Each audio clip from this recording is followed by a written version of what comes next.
Okay, we are live after that awkward pause. Hi, everybody. Hello, fellow awkward Facebook audience. So, yeah, Pearl and Andy Lockwood here. This is another episode of College Talk Tuesday because it's Tuesday and we're talking about college stuff. Today's October 10th. Yeah. And we are in the swamp and the weeds of college financial aid and application season for class of 2018. So I wanted to talk a little bit about financial aid tips and traps to avoid. We're getting a lot of questions about various aspects of the process, like how what do I even apply? Where do I start? Can we even get any money? I had a conversation today, which was actually very, didn't get a chance to tell you, because we talk like maybe for 15 minutes at around 5:30, and then we disappear for a few hours, and then, I go to the office and I see her around 7 o'clock, or 9 o'clock. Right. And I want to thank you for hosting today, for co-hosting. Pearl was a little reluctant today, because she's very busy with, what do you do? Financial aid forms. Oh, yeah, forgot. I thought you were like getting a manicure or something. Right. Massages. Oh, yeah. Hair coloring. Okay. So I was on the phone with a teacher from a neighboring district, and she had told me, first of all, she'd never seen us speak. We do a lot of local speaking for those of you in the New York area. And but she was referred by someone just recently who saw either me or us speaking at a local library. And she said, yeah, and the funny thing was, I remember last June someone else told me, oh, you got to go see these guys, and it turned out it was the same people. So it's like Big fans. It's like we're everywhere, even though we're not. But what she was saying was like, she took one look at the forms, and she's like, I have no idea how people do this themselves. And I said to her, you know what? Most people do it themselves, and in many cases, I don't know what the stats are, they're doing the forms reasonably accurately. But by the same token, you don't know what you don't know. Right. So I had the opportunity recently to have breakfast with a pretty successful CPA, and he was sort of reminiscing, if that's the right word, although he's trying to block out when he did the financial aid forms for his kids who are now out of college. And I asked him a couple of questions, like, well, what'd you put down for the value of your business? He said, oh, like $50,000. I'm like, you know what, it really should have been zero. And he had no idea. So even, even people who think the forms are straightforward and are very highly trained in the nuances of finances, they can make mistakes also. Right, so and the rules that pertain particularly to the financial aid process are distinct. And unless you're going to learn and bone up on, I think it's like 1,100 pages of regulation, you don't know what you don't know. So you could miss a big opportunity that applies to you and answer something incorrectly on your financial aid forms that will sabotage your financial aid eligibility. Yeah, or omit something, or get or things, mischaracterize something, or get them in at the wrong time. Right. And that's another thing. So that was one of the segues for today. A lot of people have a question on when the forms due, and the actual answer is, unlike taxes, there is no due date. There is no April 15th or October, whatever. There is no specific due date. So what was the question that you got? Was it about the difference between getting applications in for admission? Right. Or there is some confusion about financial aid deadlines being, needing to go in when as compared to the application for admission. So just to clear the cobwebs. Clear the air. Clear the air. Cobwebs, very Halloween-y. appropriate. Yes. Okay, so here's how it works. We have to be in costume. Well, not right now. It's only October 10th. This is my costume. Huh. And this is mine. Okay, so here's the deal. Every joke I make. The financial aid process is distinct from the application for admissions process. So what question did you get? So I am working on all of the financial aid forms for our clients, for all the forms. And I am not. And there was a question by some of our clients, understandably, about whether is it okay if the financial aid forms go in, meaning are filed prior to the time that the student actually files their application for admission to that university or college. And the answer is, it doesn't matter. They are distinct processes, and my rule of thumb is, get your financial aid forms in as early as possible to all of the schools you're applying to. And Why? Why? Because you only preserve your eligibility for the most money that would be available to your family that way. It is a first. Plus, you just get it and done. you get it out of the way when there are so many other requirements, as you are all, I'm sure, experiencing throughout the year. But what happens is, in my practice, I file all financial aid forms to all schools according to the earliest possible deadline of any of the schools. Okay, and that is irrespective of when the student sends their application for admission. They are separate processes, and what eventually happens is the financial aid application meets up with the application for admission at the school down the road. And for that's cocktails? For cocktails or what have you. Pigs in a blanket. That's basically how it works. So I hope I've dispelled the myth that anyone is waiting on their kid to finish and submit their application on the financial aid forms. You can do that right away. And what you need to pay attention to as far as June 30th, 2000, I don't know, in the future. 18. And you would not be, if you held to yourself to that deadline, you would not be putting yourself in the best stance for receiving the most you can financially. So if you are applying early action or early decision to a school, then that will be one set of priority financial aid deadlines. If you are applying regular action, then you will have a different priority financial aid deadline. In any case, the sooner the better. So figure out what your earliest financial aid deadline is and file according to that to all of your schools. So, we say that like over and over again, but we still get these questions. If you have any questions, just pop them in comments. Say hi. If you're watching us, we have a bunch of people on right now, and that we will check this page periodically just to make sure that nothing's slipping through the cracks. I want to segue a little bit into the applications and specifically the idea of marketing. And this applies for seniors who are finishing up their applications, and it also applies for younger kids who need to think this way in order to distinguish themselves.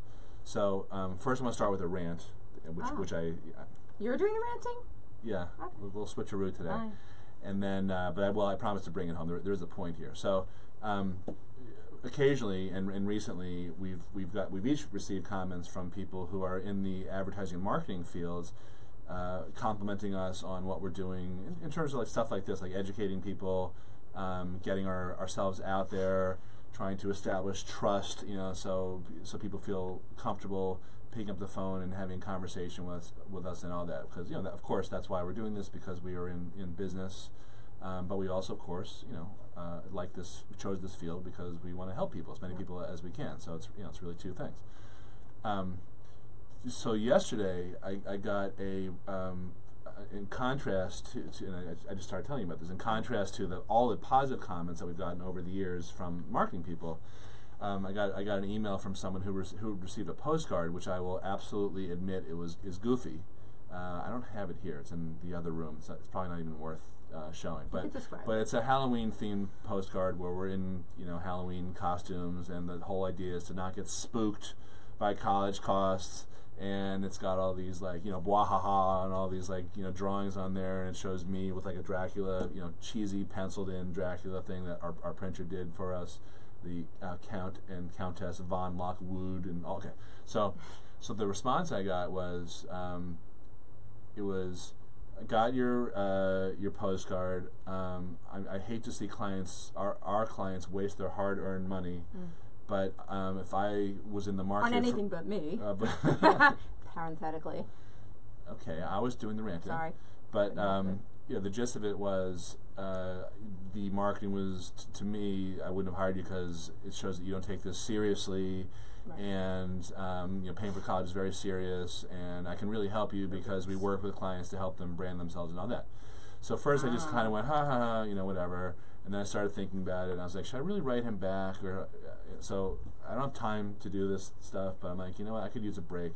So the gist of my response, which I haven't sent yet, is and this is where it's related. I'm going to relate this back to college. Okay, is that clearly you don't understand what my marketing piece was doing. It's designed to attract the types of people that I want to spend my time talking to, that we want to have as clients, because we're pretty selective. We're I'm not saying this to brag, I'm just giving you reality. We're overwhelmed right now. We've been hiring people. Pearl needs more help, but I've been hiring people, and we honestly, we can't keep up. It's literally 7 days a week now and all that. So this guy doesn't know this, but I said to him, look, it's designed to attract people who want to feel less stress about it, who have a sense of humor, and recognize that we can help them relax a little bit. And it's also designed to repel people who are stressed out about it and who don't have a sense of humor. And then I said, or in your words, you. and then I said, I gave him some other response in terms of if you saw my response rate, you saw our results that we're tracking, all the type of stuff. You probably wouldn't feel like you were qualified. And then I looked at his website, right, which sucked, by the way. Right. I mean, it was just Shocker. like it was all this like I would say it was all try like, not we're to be so obvious about your pretext to get by the way, clients, Mr. Commission Breath. Well, he okay. I don't fault him for that either. No, I don't fault him, I just but don't like there's the way a he did stupid it. way to go about doing it. Okay, correct. So it's the message. It's how you communicate that message, right? So his website was he's an employee of this place too. So the website was something like, we're at the intersection of creativity and connection, and we have offices in Long Island and New York, and blah blah blah. And so I said, is that really like the best thing that you can say about your company? That like, why would I care where you're located? We have people who work for us in the Philippines, in North Carolina, in Boston, in all over, and they're great. So anyway, here's the message that I want to tie into college stuff. Applying to college is marketing also, and so much of this, so much of what kids do, parents think about, is how am I going to sell myself to get in, and that is proper. But what's also equally important is what pond you're fishing in terms of where do you want to go, like what's a good fit for you. So for example, Bentley College is so different than Bard College. There's and that's an obvious example, but their colleges are different, and every year we talk about this a lot. I probably had 2 conversations about this literally yesterday with different people. Every year we talk about kids who go away to college, and then 3 days later they're back with their tail between their legs because their romanticized view of what they were hoping the college was going to be like didn't match up with reality. Yep. So it's about choosing your message and how to distinguish yourself and all that, which I was trying to do in this postcard, right, which by the way has gotten a really good measurable response, even though only half of it I think has been delivered at this point. So, but also we're trying to get people to self-select whether they are right for us. If you're watching this, you probably understand we have a sense of humor, and we try to add some levity into the whole situation, the whole chaos, I guess. Yes. But that's what you should be doing too when you're picking your college list. You're not going to be a great fit at every college that you have heard of. There are a lot of similarities, and I would actually argue there's more similarities than differences, but there are differences. So you want to be careful about not only where you end up going to college, but where you market yourself to, and understand that you should be trying to weed out places that you're not going to be a good fit for. And it could be, who knows, it could be an ultra-liberal place versus a pretty conservative place. It could be just typical stuff like big or small. It could be like a college that's really kind of cutthroat and competitive versus more collegial and just kind of open and stuff. So just keep that in mind. I thought that was food for thought. Yep, absolutely is. Now let me ask you guys, anyone watching this, let me ask you this, because we were just debating about this. Speaking of marketing, we're having sort of an identity, not really, a mini identity crisis, because it's a good opportunity for us to think about our what we do. And we're about to open an office next month near our house in actually technically Lockwood Landing, right on the water, very beachy. And our tagline is "College Success for Less." Pearl, what you were saying was, well, we don't only do financial aid and scholarships and all that, right? Which is true, because we have a lot of people just hire us to help them get in, marketing for college. We do everything, A to Z college.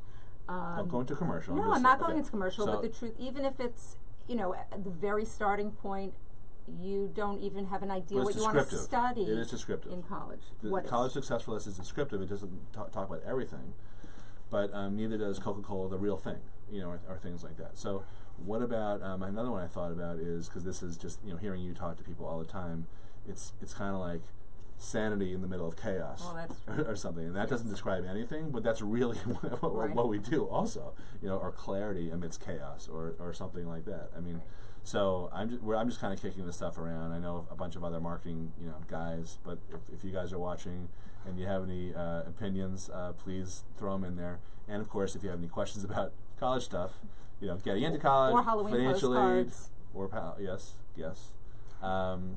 Scholarships, essays. career direction. Yeah, it's a whole nother thing. Right. Yeah. Test prep. Yeah. That's another one. It's about the next 40 years, not 4. Correct. We have all these different things. Remember, this is as huge an investment as some of the biggest investments you've made in your life. It's not different, really, than a down payment you may have made on a house. I'm sure that everyone takes that choice very seriously and does their due diligence and does an inspection on a house and make sure everything is just so. Or buying a business. Why should the same analysis not be when you're making that same kind of investment in a college education? Yep. And really, college is not an end result. We can all admit it is a vehicle to the rest of your life. I admit that. I'm okay admitting that. I know. It's a means to an end. It is. In theory, it's an investment that should pay off. Correct. You should get something out of it more than what you put into it. That's right. All right, who is on that we should say hi to? I see Jordan is on. Hi, I don't Jordan. know who else is on. I see a bunch of other people who I don't know why we can't awesome. see. Oh, the awesome Jordan. It is Lloyd's Jordan. Well, we know 2 Jordans. This is Lloyd's Jordan. Okay, I guess she's awesome. Miss Amazing. I like her a lot more than Lloyd. Ooh, am I on the air? Okay, so on that note, I usually like to throw in a few insults, Don Rickles style, before we conclude every episode. Okay. The great Don Rickles, may he rest in peace. Is there anything else you want to talk about? This is sort of like a non-focused but important episode. They're all important. God. Stay ahead of the curve. Get your financial aid forms in. Make sure to follow up on everything and anything you file and submit, not only financial aid wise, but your application. Stay on top of your guidance counselors. Make sure they're doing what they're supposed to. This is definitely not a time or a process to do your part and then look the other way. Trust but verify, as Ronald Reagan used to say all the time. That's right. Okay. On that note, not getting political. Just mention. That's a historical note. Yes. Yes. All right. So thanks for watching this episode of College Talk Tuesday. Yes. If you have any questions or comments, what should they do? What? Please post them in our comments. We will, even if it's on a replay, we will get back to you and hopefully. Well, most people watch on replay. Yes. Because they actually have jobs or they do something in the middle of the day, unlike Jordan. That is not true. Okay. This is not a violent show. Okay. We're going to go now and probably duke it out. Talk to you later. Bye-bye.